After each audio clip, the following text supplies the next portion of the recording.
মায়েরা, বোনেরা, আপনার স্বামী যদি আপনার উপর নাখোশ থাকে, আপনার ইবাদত আপনাকে বাঁচাতে পারবে না। বিশ্বনবী ফাতেমাকে বললেন, ফাতেমা তুমি বিশ্বনবীর মেয়ে হতে পারো, কিন্তু আলী যদি তোমার উপর নাখোশ থাকে তোমার সব শেষ, সব শেষ। আবার বিশ্বনবী বললেন, আমি যদি এক আল্লাহ ছাড়া কারো সামনে মাথাটা নত করার বিধান দিতাম, এক আল্লাহ ছাড়া যদি কাউকে সেজদা করতে আমি বলতাম, আমি দুনিয়ার সব নারীদের বলতাম স্বামীর পায়ে সেজদা দিয়ে পড়ে থাকো। কি সম্মান আল্লাহ দিলেন স্বামীকে।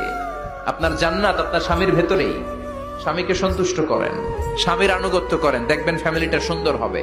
আর স্বামীরা স্ত্রীদেরকে ভালোবাসেন, স্ত্রীদেরকে ভালোবাসার গল্প শোনাবেন, দামি দামি শাড়ি কিনে দিবেন, তারপরে রাত্রিবেলা গান শোনাবেন।